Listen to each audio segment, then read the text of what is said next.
everyone, and welcome to It's Always Sunny in Phoenix, a weekly podcast where we keep you up to date on everything Phoenix Suns basketball. This week we're going to talk a little bit about the Suns' newest 10-day contract recipient. After that, we're bringing you our sub-500 All-Star teams, because we think we need to show a little love to some players that have been playing some good ball this season, but on losing teams. And after that, we're going to talk about this awesome 12-game streak that we've seen from Devin Booker, scoring 20-plus points in each of those games. I'm Charlie, and I hope you can't hear the bad cover band at the party somewhere in my neighborhood. I'm joined by David and Mitch today. What's up, guys?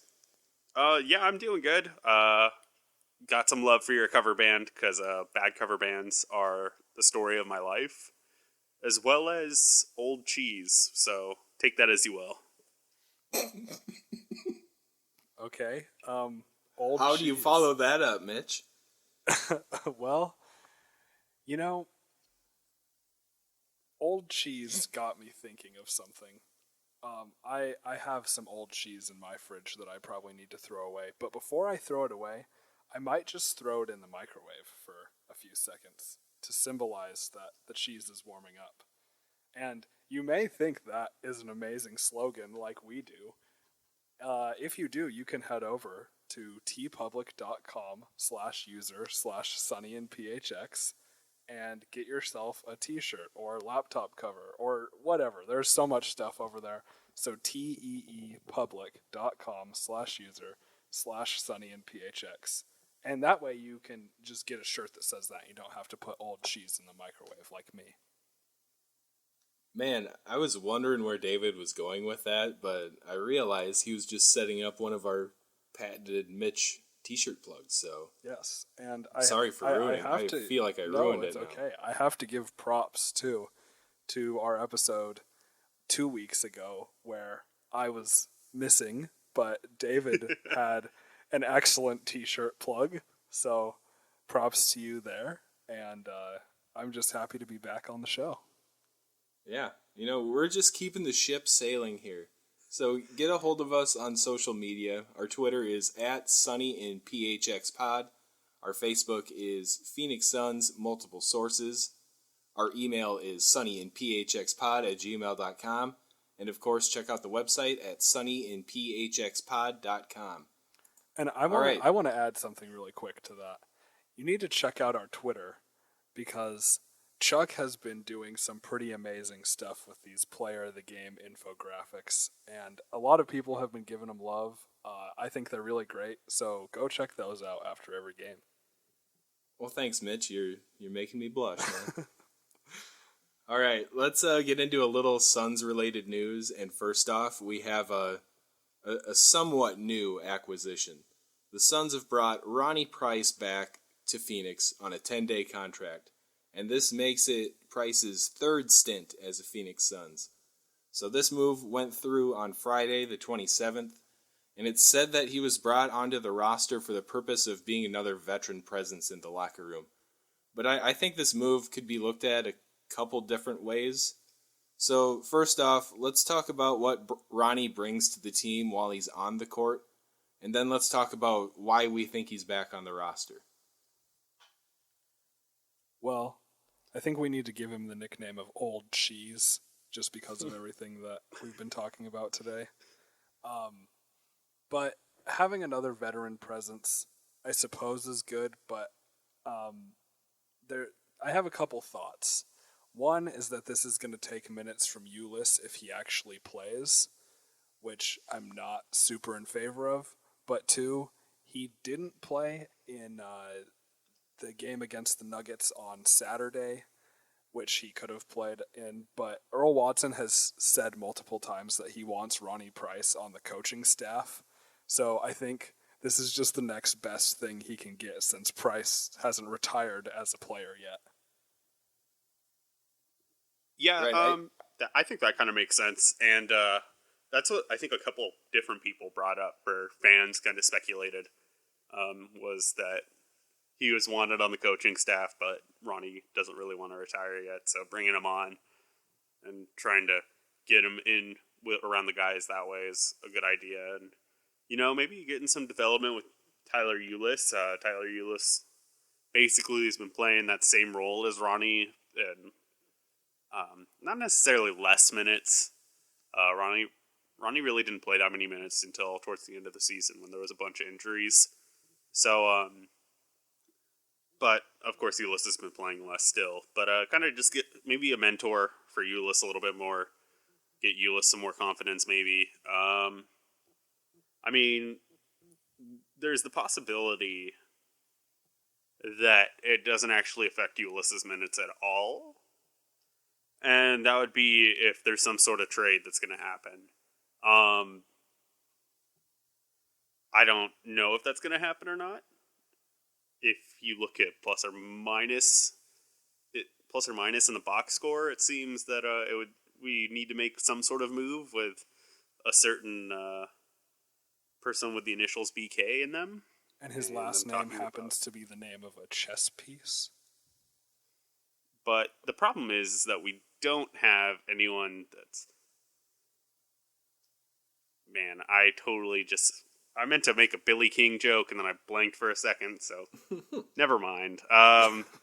Yeah, I mean, like, I was going to say, like, yeah, but we don't have a Billy King on our roster, but I took it too long, so whatever. So, yeah, I mean, like, that could be a thing. It could not be a thing. We could just be bringing him in just to have another voice. It seems like we do have a few old guys now, so we're going to start throwing out the old guy lineup, I think. And it'll be Ronnie Price, Leandro Barbosa, PJ, Jared Dudley, and Tyson. And it'll be great because they'll be able to get the AARP benefits. They'll be able to... get out there. There won't be a whole lot of running, but it'll be something. A lot of Social Security to collect out there. So when I think of Ronnie Price, like, I consider Ronnie Price a kickstand at point guard. Like, say we do end up trading somebody, and Ulis might not be ready to be logging big minutes. When the bike starts to fall over, you put in Ronnie Price, and he can kind of shore some issues up when he's on the court. He plays great defense. He can bring the ball up the court. He can bring the ball up the court fantastically. Best dribbler. But no, like, he's just a great guy he's a good guy to have at the end of that bench. And, I mean, do we need more veteran leadership on this team? Are Dudley and Tyson and Barbosa, are they not cutting it in that department? I don't think that's the sole reason why we brought him in. I mean, yeah, Earl and Ronnie are good pals. Earl loves him. He wants him here in Phoenix. But I just don't see that adding up. I think we're going to see a move happen sooner or later, and it's going to be involving a guard, and it better not be Eric Bledsoe. This has to be a move coming for Brandon Knight. I really hope so. I mean, like, let's not say we hope so. I mean, yeah, no, that's the right word. Never mind. Yeah. Yep. I mean, like, I was going to, like, try to be like, oh, well, you know, Knight had some good games and blah, blah, blah, but all we are on this show is frustrated, so we're old and jaded, and we can say that we just want him gone. Yeah. But it's been a while since I've really ragged on Knight, so I figure just saying, let's ship him off might be the best way for me to do it. yeah. But on a more positive note, really quick, we probably should have mentioned this earlier. We're recording this Saturday, January 28th, and it is Alan Big Sauce Williams' birthday. So happy birthday to Big Sauce. Happy birthday to Big Sauce. We're still waiting for him to get onto the podcast. Yeah. You know, he doesn't return my texts or calls, and it really hurts my feelings. We need to pull some strings to get Big Sauce on the show. We need to do it. So, Mr. Sauce, if you're listening, you can hit us up through any of our social media, like was mentioned at the top. Man, Mr. Sauce sounds like my dad. Let's just keep with Big Sauce. Or it has to be Mr. Souse. Mr. Souse. Okay. 24 years young. Yeah. Just love having the guy here. Wish he'd get a few more minutes, but not at the expense of our guys Bender and Chris. Maybe at the expense of Len. Maybe. Yeah. Oh, and one more thing. This might be old news by now, but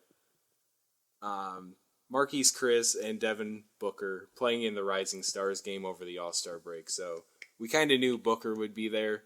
Really cool to see Chris in there too. But hey, Chris, you got to cool it with those fouls, man. Way too many.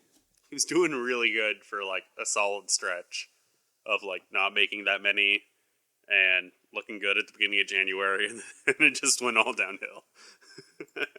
Right, his fouls per game were declining like every month of the season until just the last couple weeks now or whatever it's been. But yeah, he's been back to his old ways. Hopefully those change. So yeah, hey, I mean, as long as he's in there learning, I mean, we're not going to complain, and getting a chance to be playing alongside some of those other guys that are in the Rising Stars Challenge, I think it'll help light a fire and, you know, maybe help him kind of be a standout and say, you know, I belong alongside these other players that everyone says, and maybe it'll help him start to produce even more after that, because, you know, getting on some of that post-All-Star tear, want to be in that spotlight, so. right, and that's like what happened with Booker last season. He had a good game in that Rising Stars game. He got third in the three-point contest, but behind Thompson and Curry. And then he kind of went on a tear, and he became a little more well-known around the league. So maybe hopefully that's in store for Chris. But hey, let's move on to the next part of the show, and let's talk about some sub-500 All-Stars. I don't really know what brought this up, but the three of us started talking about it, and we thought it'd make for a fun segment. So, we know that a big chunk of All-Star voting is pretty much a popularity contest decided by the fans. And when you're on a losing team, your team just doesn't get that national spotlight, and it makes it a lot tougher for players on those teams to get noticed and make it on one of those All-Star teams. So we're thinking, let's just get rid of all the good teams in the league, and then pick out the best players from the most winningly challenged teams sitting down at the bottom of the standings. That's a really politically correct way to say that, Chuck. Yeah. Thank you. Winningly challenged. And, you know, maybe we're just all dreaming about seeing a son or two actually play in that All-Star game, so that's why we're doing this. But Or feel like maybe someone on us that was playing for the Suns got robbed. maybe. Possibly. So let's start things off here, and let's start in the East with the backcourt. So let's start off with the sub-500 Eastern All-Star team. All right, we're going backcourt first, right? Backcourt first. All right, so starting at point guard for my sub-500 Eastern All-Star team, I have... Are you ready for this? Derrick Rose. Oh my gosh. Oh, So, D Rose. I know Derrick Rose has not necessarily had the best stuff going on when it comes to helping his team win at all whatsoever. And he had that day where he went AWOL to the entire Knicks organization.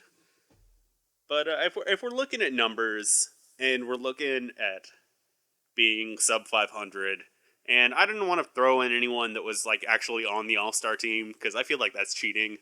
I'm going to give Derrick Rose some love. He has still been playing well.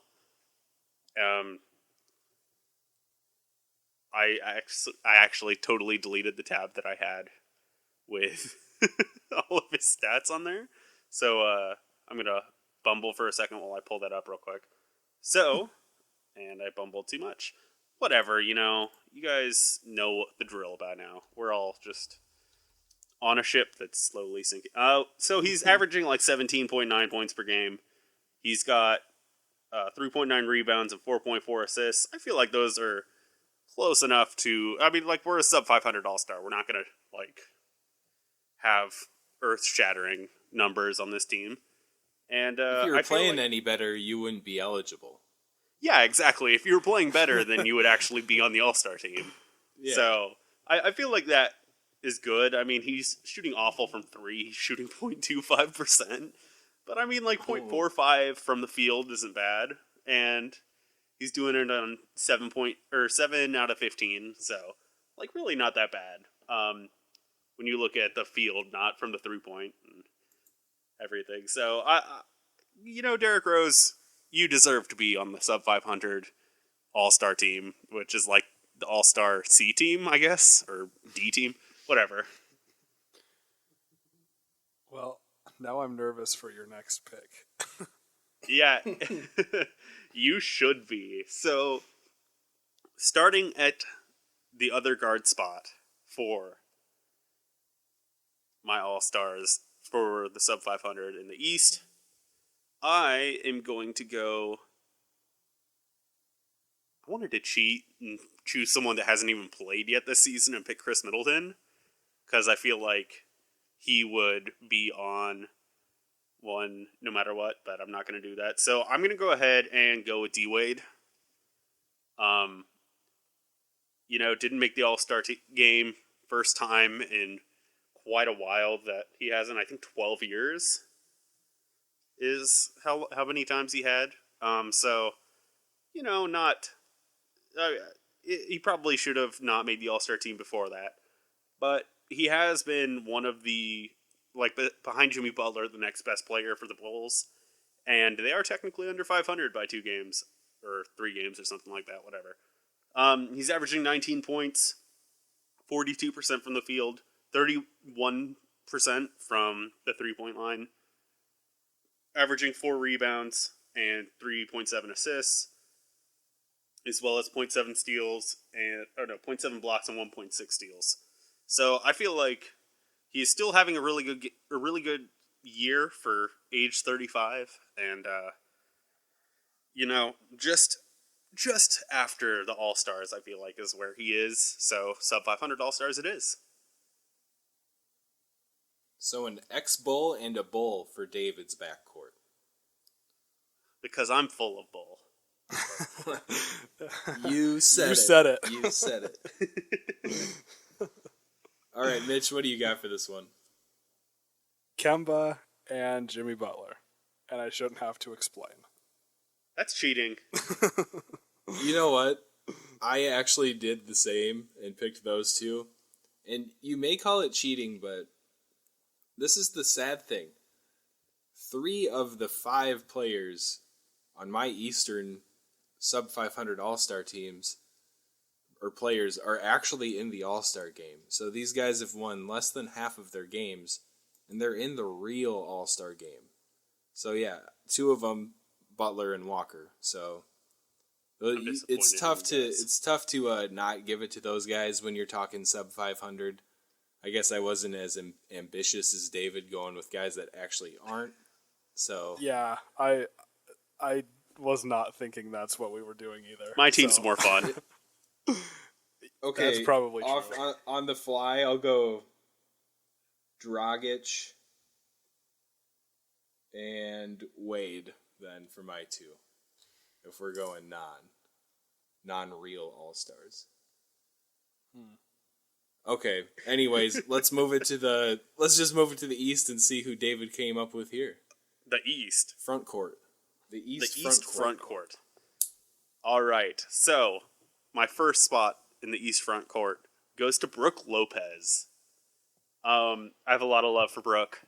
He's been playing really dang well. He's added a 3-point shot to his game. He is averaging over 20 points per game. Again, he's done it quite a few times in his career. He's playing on a really bad Brooklyn team. He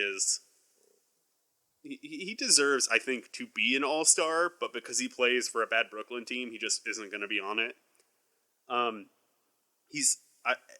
I say that he's adding a 3-point shot to his game, he's averaging 5 attempts per game and shooting 35%. So he has legitimately added a 3-point shot to his game. He's averaging 46% from the field.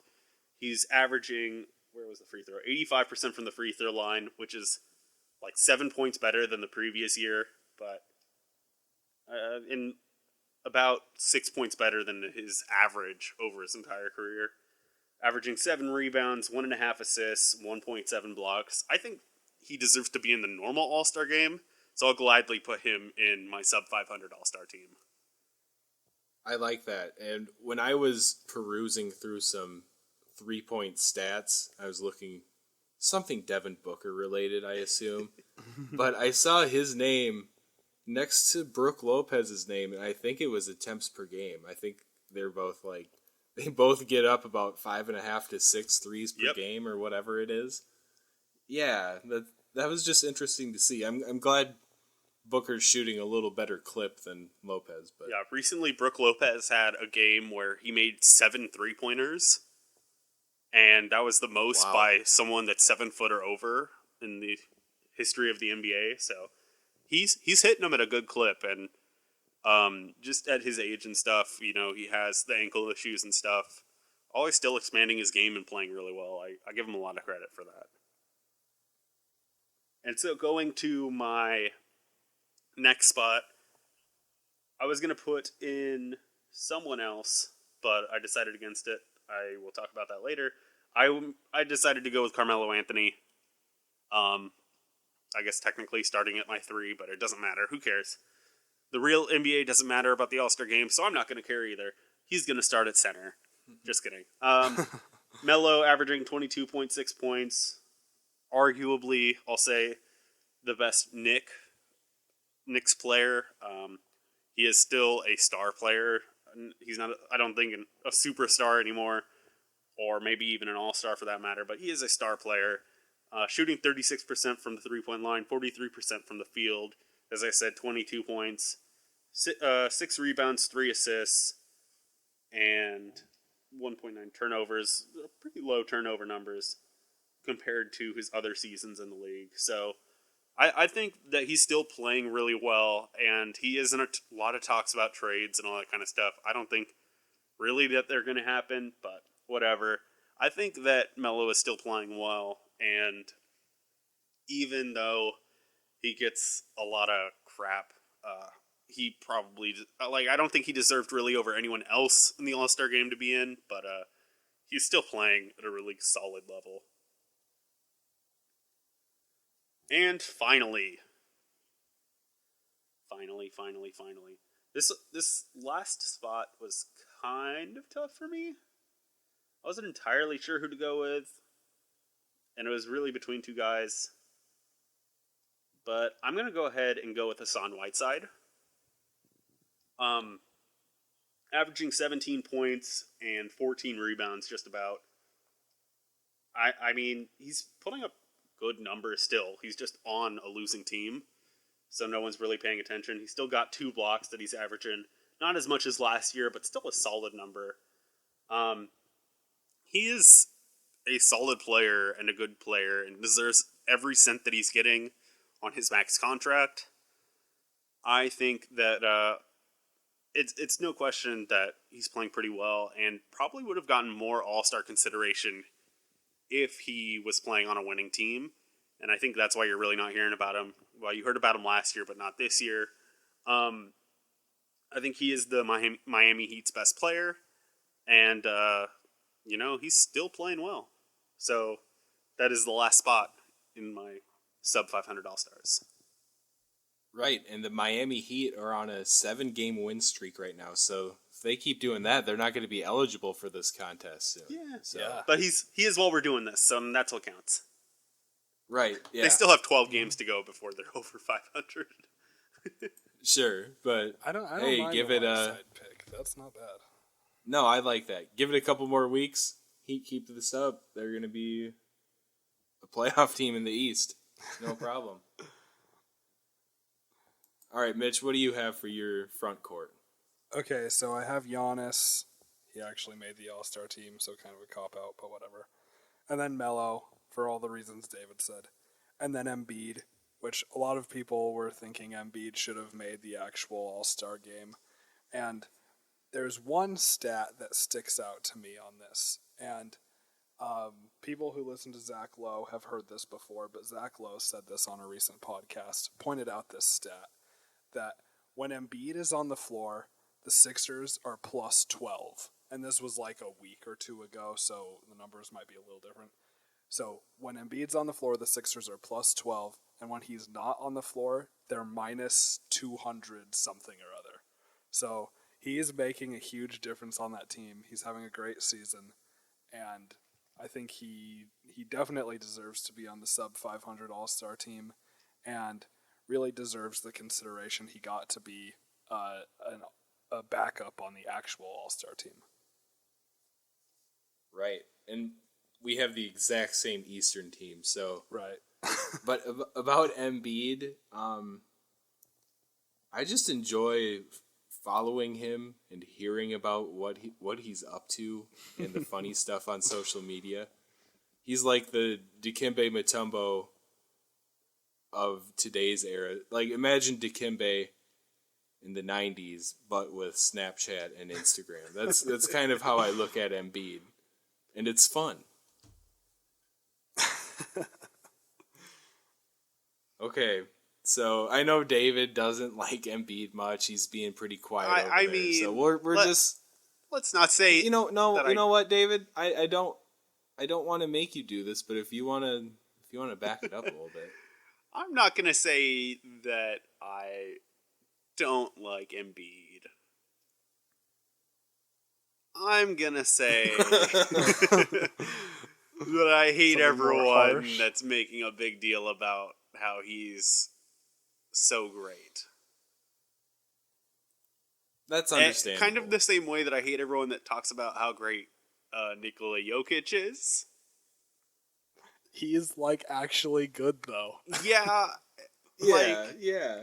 And Embiid is, like, actually good and is playing really well, but he also has not played that much, and this could be a no one knows how to play against him kind of thing, and there's no tape on him, and then his stats go falling down a cliff once that happens or something. I mean, like, there is still time for him to not be the greatest thing ever. I'm not saying that he won't be the greatest thing ever and the second coming of Wilt Chamberlain, but I don't think he will be. Those are fair points. I understand where you're coming from. Okay, but my question to you... pessimistic, patient side of David there. But, okay, what if someone said that same thing about Devin Booker? I mean, like, I never said Devin Booker was the second coming of Wilt Chamberlain. Oh my gosh, you know what I mean. Devin Booker is obviously the second coming of Michael Jordan. Yeah, maybe say, like, the second coming of Manu Ginobili, even though I hate him entirely. But, like, that would be something that's a little bit more, like, understandable, I think. With a little Kobe in him. Yeah, maybe. Don't get David. I don't even like saying that. I mean, like, never mind. I'm gonna just stop there. I love Devin Booker, and I think he's going to be good. There are a lot of people on the internet that are annoyed and sick of the Suns talking about Devin Booker and talk about how much he sucks and all that kind of stuff and how he's not really that good. And it's all fair criticism. Maybe. Okay. Sure. And with that, we're going to move on to the Western Conference. Let's move into the backcourt. And I'm just going to go with the flow. I'm putting Devin Booker in to my backcourt for the West. 20.7 points per game. And then a few assists, a few rebounds. I mean, we've seen what he's been doing lately. We're going to talk about this incredible streak he's been on in a few minutes here, but I got to give it to him. And then for my point guard spot, in the spirit of snubbing Damian Lillard, I'm going with two Suns for my backcourt, and Eric Bledsoe's the point guard. 21 points per game, 5 rebounds, 6.2 assists. And actually, that 21 points took a little bump because he's put up 41 in, as of recording, tonight's game against, who did we play? Drawing a blank here. Nuggets. Nuggets. You already twice tried in a row. to How did I burn it out of your forget? memory. I'm already trying to forget about the outcome of that game. Yeah. So, my backcourt, Bled and Booker, who says anything different? I do. I mean, David probably has Kobe in there. Shut so up. I'd watch out for that. I'm sorry. Oh my god. Let's hear it, Mitch. I have Bledsoe and Lillard as my backcourt. Lillard's averaging 26.3 points per game, 5.8 assists, 4.8 rebounds. He's having a great season. So I don't want to snub him, even though it's very tempting to put Booker. It felt right when I did it. You should have done it too. All right, so I kind of have a blend of your guys's. And by a blend, I mean I have Mitch's. My starting backcourt is Damian Lillard and Eric Bledsoe. The fact that Damian Lillard did not make the All-Star game for the West is a travesty. And the fact that Klay Thompson made it in as a guard over him is ridiculous.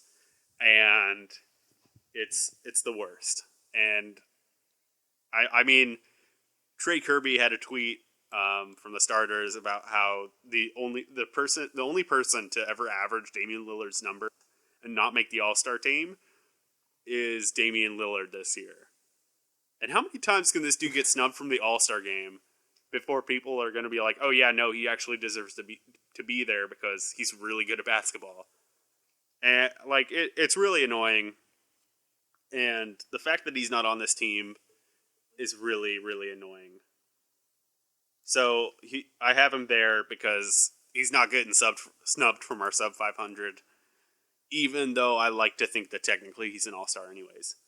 And then, of course, I do have Bledsoe. Bledsoe, this last stretch of games where he's been averaging like a ton of points, like 30 or whatever, is dumb and ridiculous. And he just put up another 40 points against the Nuggets. It's awesome. I love Bledsoe. I love that he's playing really strong and putting up some good numbers.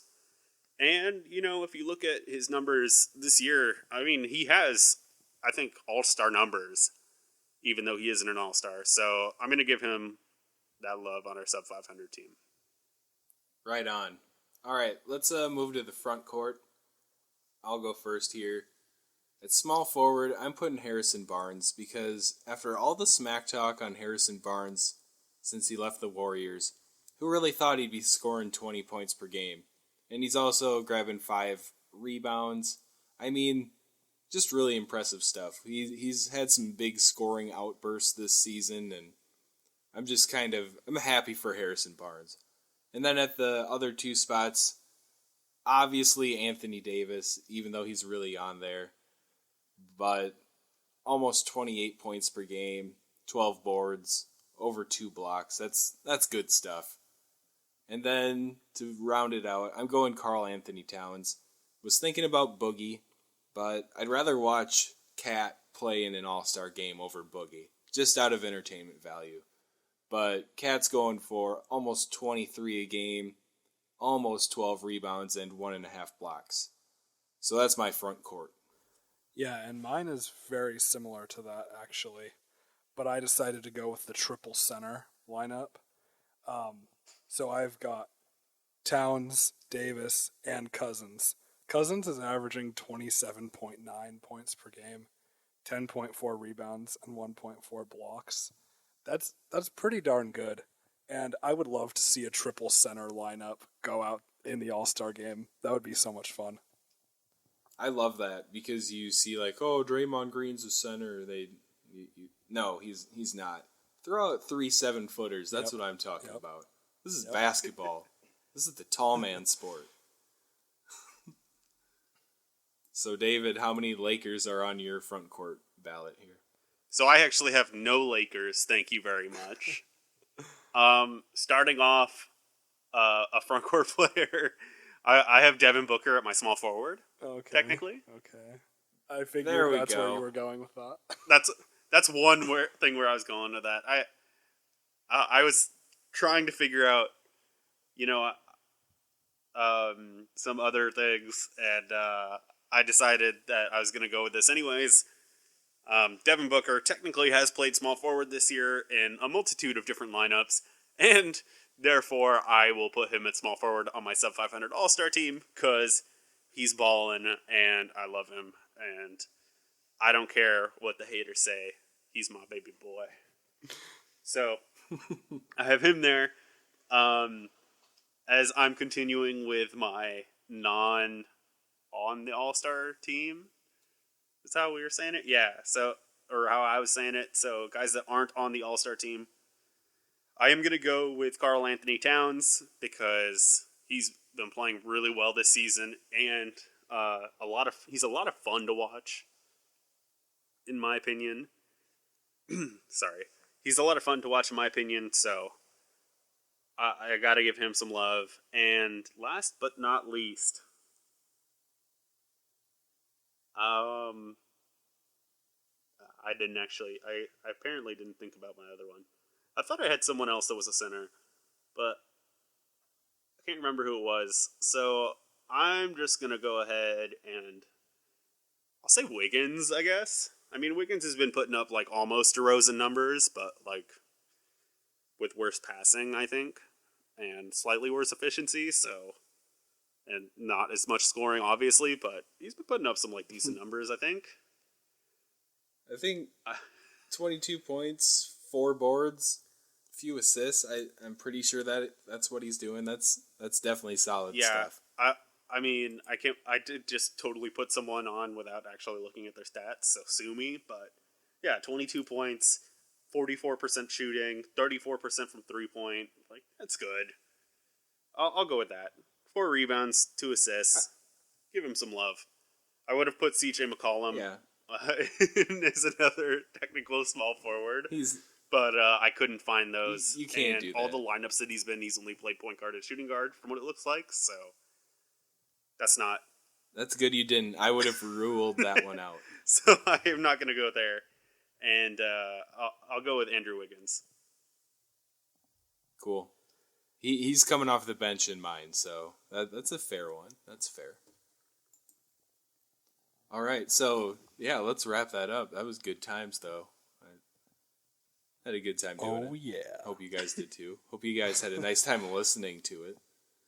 So let's go. Let's talk about Devin Booker a little bit. Why not? And this amazing streak that we've been seeing the last couple weeks, 20+ points per game in the last 12 games of the season. And that puts him at the 4th longest streak of that sort that's currently going in the NBA right now. And the 4 guys in front of him are Isaiah Thomas. I'm really happy we traded him. DeMar DeRozan, Russell Westbrook, and Steph Curry. And all of these guys are either 27 or 28 years old, so they've been playing basketball for 7 or 8 years longer than Devin Booker has. So that just makes it all a little bit more impressive.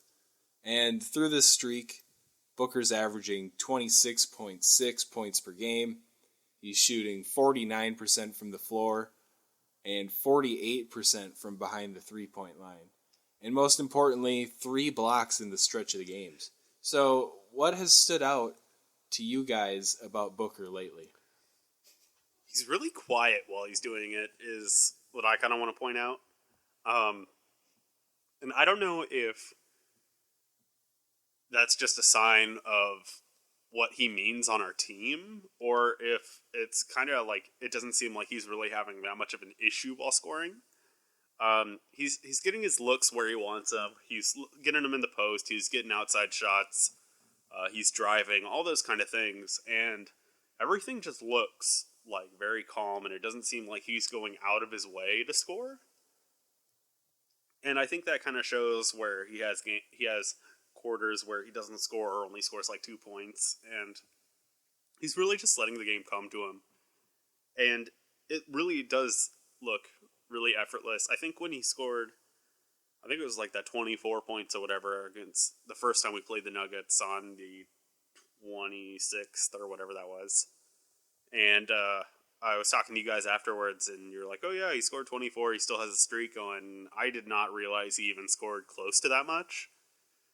because I was watching the game and I was like, oh, he probably maybe I guess he scored right at 20 or under that because I hadn't really heard about it, and then you guys talked about it. And I was like, oh, okay, so he scored 24. That's pretty weird. I didn't even notice that. And it's just, I feel like that just talks about, or just speaks volumes to how he's playing, Bledsoe's been playing really well and almost kind of overshadowing the fact that Booker has just been playing solid, and it's felt really quiet to me. So that's going to want to point out, and you got to love that he does have a combined 3 blocks in the stretch of games, so he's not a total scrub. No. And I want to go off of what you're saying a little bit. I think what I'm thinking is right in line with that. And he's continuing to put up 20-plus points when teams are taking away his go-to shots. There's this play we run, a lot every single game where we swing the ball to the far side behind the three-point line. Booker gets a down screen, comes to the elbow, curls around, gets the ball, and takes a little, fade away 15, 17-foot shot. And he makes that most of the time, but teams have really been taking that away lately. They know we're going to run this play because we run it all the time. And he's still continuing to score when those kind of shots are taken away. So I like that he's not getting shut down when his go-tos are getting taken away. And right when you think a team has him figured out, he can still go off for 20-plus. Right, and one thing I've noticed, he's killing it from downtown, that 48% from behind the three-point line. But, in tonight's game against the Nuggets, Saturday night's game, in the first half, he got all of his buckets in the paint. And when he has a guy shorter than him guarding him, he has no problem taking it into the post and just taking advantage of his height and getting those easy buckets right at the rim. So that's something I've really enjoyed watched come out of his game. Obviously, watching the deep balls is fun, but just watching him be comfortable scoring in more than one way now. He's better at getting to the rim. He's better at finishing in the post. That elbow jumper, that area, free throw line extended, that is money. It feels like every time he's pulling that, it's going in. So you can tell he's a confident player. We all have confidence in him. The coaching staff has confidence in him. And we're just rolling with it right now. And definitely a big part of this is Eric Bledsoe lately, like David mentioned. Been putting up huge numbers. But while Bledsoe has been scoring buckets, he's also been getting plenty of assists, too. So Bledsoe's getting to the rim, and there are guys open around the outside. And if Devin Booker's one of those guys, no problem catching a good pass from Bledsoe and finishing a 3-ball. So just really like what we've been seeing out of those two guys. And I hope they're the future of our team moving forward as well. Well put.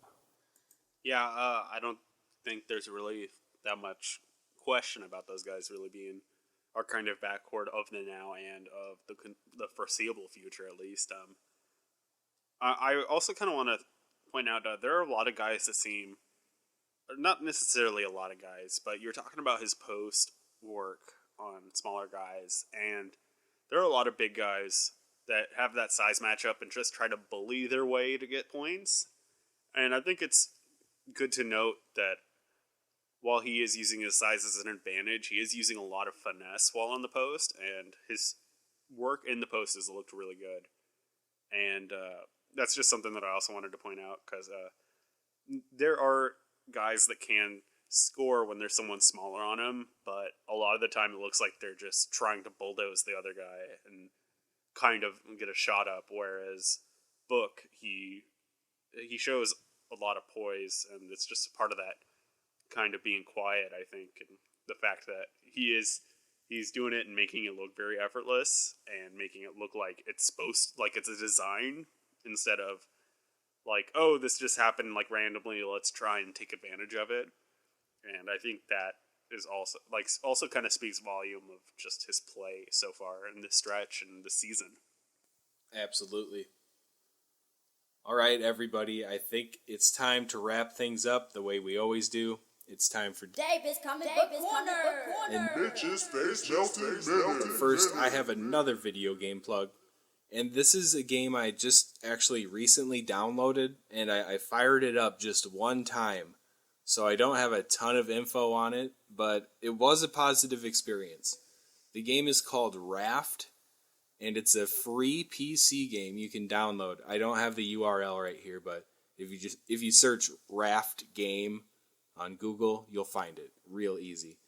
But the premise is you're on like a tiny little raft out in the middle of the ocean, like a 1x1 square, and you have to catch things that come near your raft from shipwrecks out in the ocean. And then you start to build your raft bigger. You got to fight off sharks. Then you got to come by some food somehow.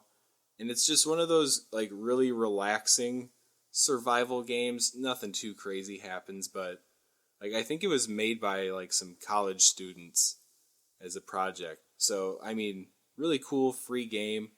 Give it a try. I had fun doing it. I'm looking forward to playing it a little bit more. So, Davis Comic Book Corner. I actually just wanted to say I've actually seen gameplay of that game. And it's a really weird little game.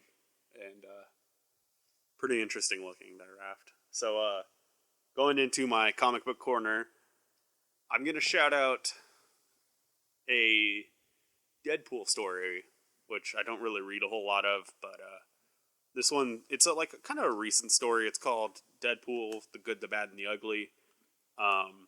It has two stories in it. One where Deadpool is in the 70s, and he has like a team up with Iron Fist and Luke Cage, which are both guys that are in Netflix shows on I almost said Netflix shows on Netflix. I'm an idiot. Netflix shows Anyways, on Amazon Prime. an interesting 2-part story for that, and then also has a team up with Captain America and Wolverine, which are two of my favorite heroes, and that's kind of why I got the book to begin with.